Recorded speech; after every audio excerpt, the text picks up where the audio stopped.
So, I had a very, or have a very intense and personal connection to the Gate Sweet Nectar because I did it every day for 8 years, more or less. I took a day off here and there, but generally speaking, I did it every day for 8 years. And then I did it in another way, which was to do it as koan practice with my teacher after I had done it for 8 years. One of the things about the Buddhist cosmology is you can look at it in a kind of stricter formal way, and we talk about these 6 realms, and the hungry spirits are beings in this realm, and sometimes they're depicted as beings with enormous bellies and sort of pencil thin necks that they can't get anything down there to satisfy this huge belly, this huge hunger that they have. And that's one way to look at it. Another way to look at it is that it's a dissatisfied side of yourself. It's your own greed, it's your own anger, it's your own propensity towards delusion. And then when you practice the service, you can feed that part of yourself to satisfy it, to calm it, to pacify it. And not to mollify it, not to kind of like quiet it down so it's out of the way, but to really engage with it. And the service is an active way of doing that. It's almost like a dance.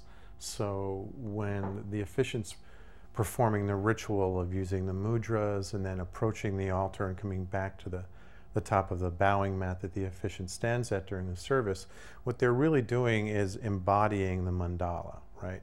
And a mandala is like a model of the universe.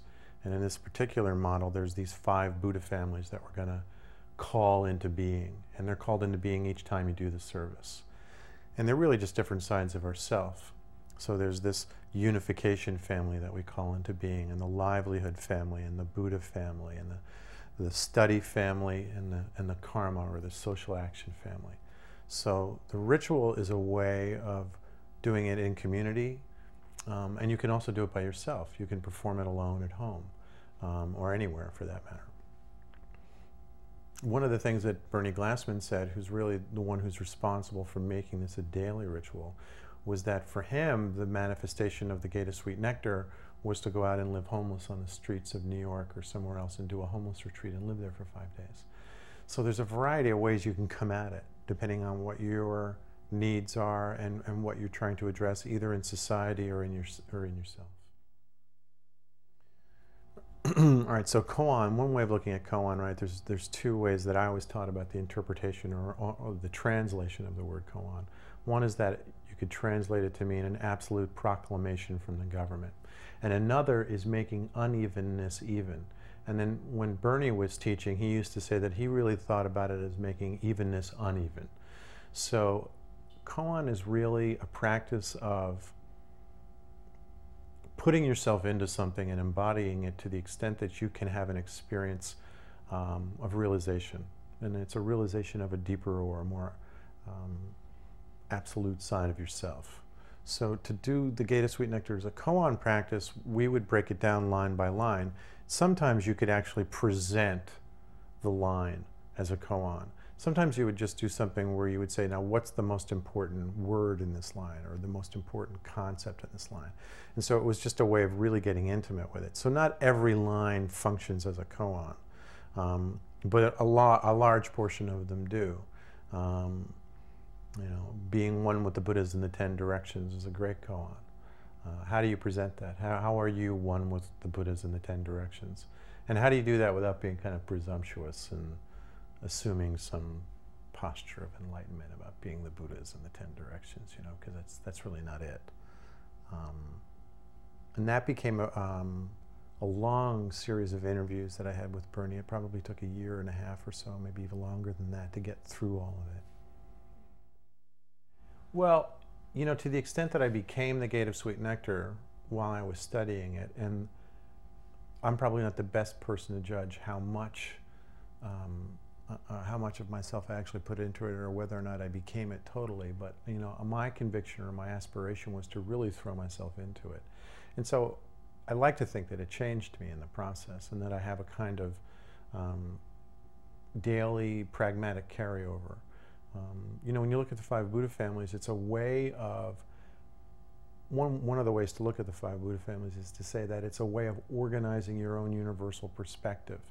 So that things that have to do with unifying your life, connecting your life to other aspects of other people's lives, other parts of the culture, that all fits into that Padma family. That's a way of bringing things together in a kind of connected way. We used to call it the interfaith family, but then it became the unification family because that kind of has a broader context. Same thing with livelihood. Same thing with the Buddha family, or the family of not knowing. That place that really meditation springs from in your life, or prayer can spring from in your life. And when you take a kind of formal approach at organizing all of those things, you're reflecting on them. You're looking at them anew. You're looking at them differently, and it'll change the way, hopefully, that you relate to yourself and relate to others. Gradually, I think what's happened to me in Zen practice is that. And I attribute a lot of it to the Gate of Sweet Nectar, is that it's been a program of character building, and I'm desperately in need of character building. I mean, certainly when I came to Zen practice, I was in need of it. And then one of the things I notice about myself as I get older, and as I reflect on what I was like when I first came, is I don't know how my teachers put up with me. And in fact, I don't know how anybody in my life was putting up with me before I got into Zen practice, or even the first few years that I was involved, because like I've gone back and listened to myself on tape talking about certain things and hearing certain things that I really had strong convictions about at a certain point, and they just, I listened to myself speak. I'm like, what a loser, it's just not very interesting, we're kind of very self-involved. So one of the things the Gate of Sweet Nectar can do, and if you allow it to do this, is to broaden your perspective into a kind of universal perspective. Because you're not feeding Buddhist spirits when you're feeding the hungry spirits. You're not inviting the hungry spirits from Buddhism. You're inviting all of the hungry spirits. So you're inviting everything that's suffering, that's dissatisfied, that's needy, within yourself, and anything around you in your immediate community or family, and then in a broader context into society. And the thing about the practice is that it's powerful. It's very powerful. One of the reasons that, for instance, a lot of the mudras that you see, and a mudra is just a hand position that the officiant takes. You'll see the officiant do the mudra, but they'll have the robe over their hand. And one of the reasons that's done is so that they're not copied. And one of the reasons they shouldn't be copied is because they're incredibly powerful, and they create a kind of energy field. And if you're not prepared for that energy to be invoked in your life, and you start invoking it, it can get a little spooky. There's a reason why all these little details are done the way they're done. Part of the reason why the Gate of the Sweet Nectar appeals to the Zen Peacemaker Order, or the Zen Peacemaker Circle, and especially to Bernie Glassman's work, is that it's all directed into social action. What Bernie tried to do, or what he did do in Yonkers, was to create permanent shelter for people coming out of homelessness, an AIDS clinic, a bakery that provided job training and jobs for formerly unemployable people. And a lot of the aspects of what he was working on had a kind of social action thrust, and its primary purpose was to raise the Bodhi mind in these communities. And that's the primary purpose of the Gate of Sweet Nectar. It's to raise the Bodhi mind. And the Bodhi mind's a very specific thing. A lot of people will talk about this sort of nebulous mind of enlightenment, or a quality of compassion. And that's fine. There's nothing necessarily wrong with that. But what it really is, it's the mind in which you put everybody else before yourself. So like the vows of the Bodhisattva, when we take those 4 vows, they're really saying, I'm going to put everybody else's enlightenment before my own. And frankly, I didn't know I was doing that for the longest time when I started practicing Zen. I didn't realize that when I was taking the 4 vows, or that I was raising the Bodhi mind, that I was saying, I'm going to put your enlightenment before my own. And then when it kind of was pointed out to me that that's what I was doing, I was sort of like, well, can I, just say right now that I definitely have my own enlightenment in mind, and people were like, yeah, that's fine, but what you're really doing is saying you're putting other people first, and society first, or and I kind of did that not so much reluctantly, but almost unawares. And then when when I finally caught up with the fact that that's what I was doing, it made sense in a kind of pragmatic way. It's not an altruistic experience. It's a pragmatic experience of acknowledging that your own enlightenment and your own spiritual well-being is dependent upon the enlightenment and the spiritual well-being of the people around you. It's not going to happen in a disconnected way. Nobody gets to go first. You know, nobody gets to step through the door, the gate of enlightenment before others. It's not possible. You do it with people, you do it for people, you do it in an engaged way. And if you don't, then you're isolated, and then there's something can be called into question about whether or not you're actually practicing the right way.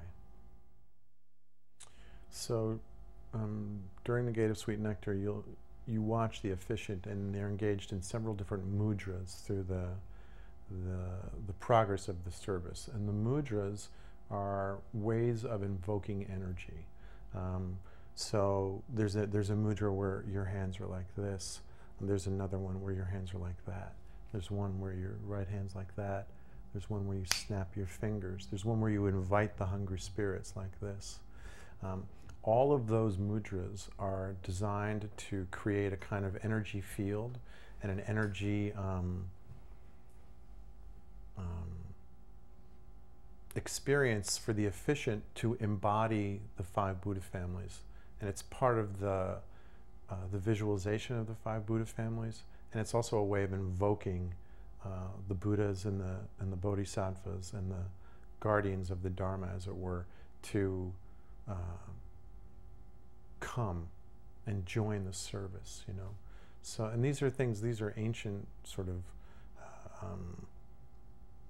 postures that have been around for a long time, that have been handed down from generation to generation to generation. So, and the officiants in the sort of the center of creating that mandala and envisioning it, and the mudras are a way to draw in different aspects of the energy as it comes to you.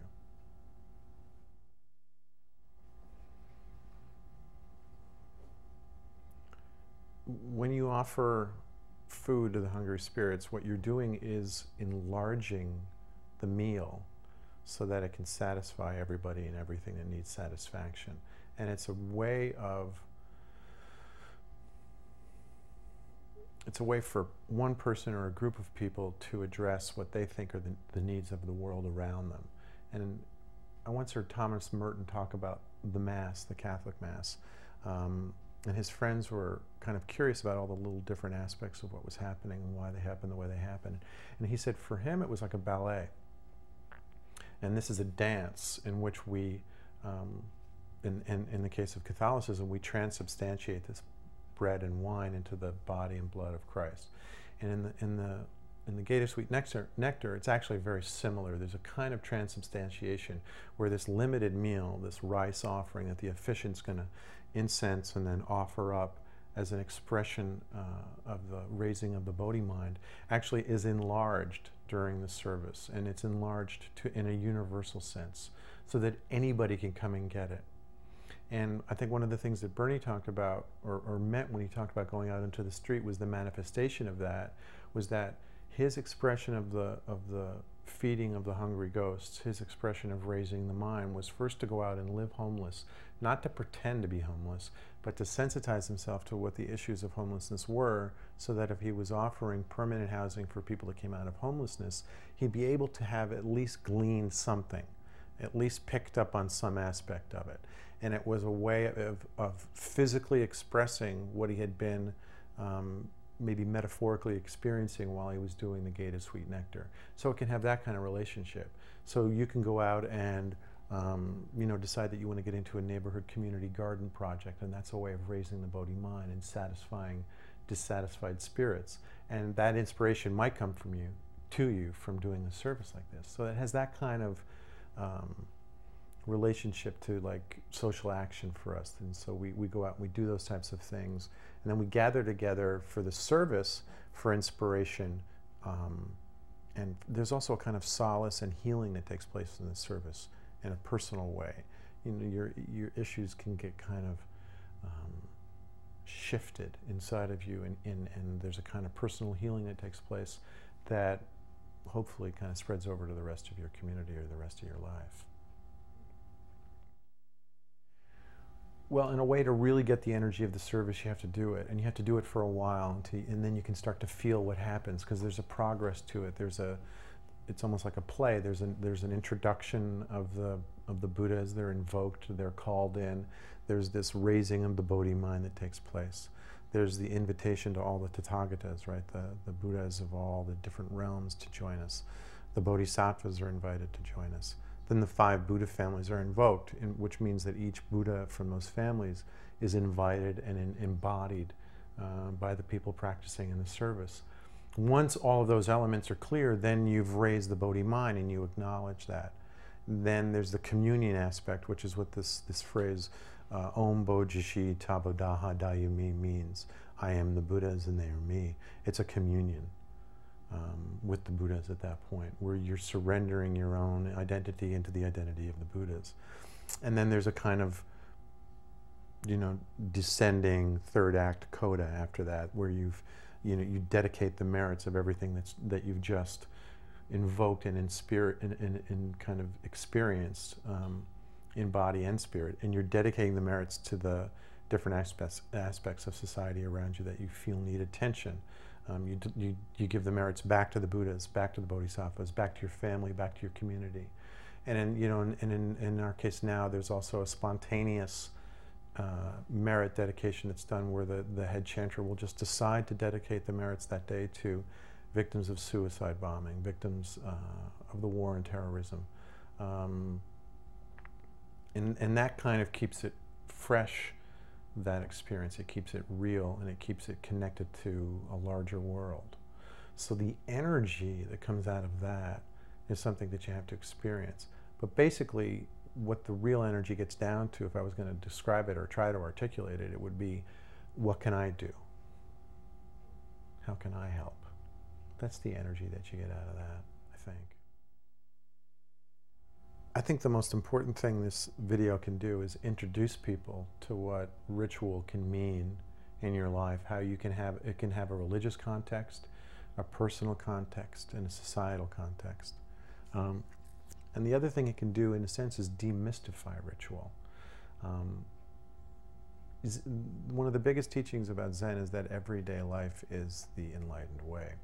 And when you look at a ritual like this, especially everyone's wearing robes and there's all sorts of incense offering and bells and chanting, and some of the chanting's not in English, it can seem a slightly esoteric or isolated experience that would only be for a few people. And in a way, that's probably true. It's not for everybody, this ritual. But at the same time, there's an opportunity for it to be demystified to the extent that people will glean, or at least pick up on the fact that it's a very pragmatic way of organizing yourself personally and then into a community in a spiritual kind of aspiration to raise the level of your consciousness. And you actively want to raise the level of your consciousness in this service. That's what happens. And making that sort of accessible for people, I think, would be the best thing this video could do. Just give them an insight into how that actually works. Yeah, so there's 2 ways to look at, or at least 2 ways that I know of to look at these hungry ghosts, or the other aspects of the 6 realms of existence in Buddhism. You can look at them as spirits in a kind of spiritual world. That's a disembodied spirit that's in pain, that's starving, that's that wouldn't know water if you gave it to them. They would, if you gave a hungry spirit a glass of water, they would think it was fire. So they're distrustful, they're fearful, they're deluded. You can look at that as a realm, a spiritual realm in which these beings would be the primary form of existence, the same way that on Earth maybe human beings and animals are the primary form of existence. So there's a realm in which that exists. And then one of the connective experiences of these 6 realms in Buddhism is that all of these realms exist right here and right now. And when you take that leap, then you can begin to look at it personally, about your own hungry spirit, your own realm of the hungry spirit inside of you, your own dissatisfaction, your own fear, your own greed, your own inability to see what's good for you even when it's offered to you. Those are the types of things that you can look at. Those are the types of things that you can learn to pick up on when you're doing this type of service and when you're practicing Zen or practicing Buddhism. Because Buddhism, when you look at it, it's a huge topic with an entire pantheon and worldview that's been in existence, at least that we know of, for 2,500 years with the historical Buddha, and then back through myriad time before that, according to the teachings that we have from the historical Buddha. And that's a lot of information to kind of swallow and grasp. So you want to try and reduce it down to something practical and personal for yourself, at the same time that you may want to learn the whole scope of the cosmology of Buddhism and find out ways that you might find insights into the larger world or the larger myriad worlds around you by studying that. But it's really got to get down to the personal and the pragmatic for it to have any effect in your life. And that's where the ability that we have to take those study of the six realms into just a study of us. We create our own hell. We create our own hunger. We have our own animalistic or our own animal realm that we live in. We have a human realm that we live in. There's a realm of a godlike realm that we all have access to and we all live in. So the six realms become a way of navigating the self and navigating your own experience of yourself. And the Buddhist teachings are invaluable in terms of just finding ways to relate to the sides of yourself, because the more you can penetrate them, the more you can understand them, the more truth about yourself you can experience, the more relaxed you're going to be, the more free of yourself you're going to be. It's the confusion or the delusion that arises from not really knowing what's going on that you're trying to get at through the practice of Zen and through the practice of this service. You want to try and penetrate that to the point where you feel a change in yourself. And that change is manifest in the way that you relate to other people in the world around you. And if it's not noticeable, it's not working. So if your friends think you're the same jerk you were, before you started, then you need to kind of look at that. At least I think you do. I know I do.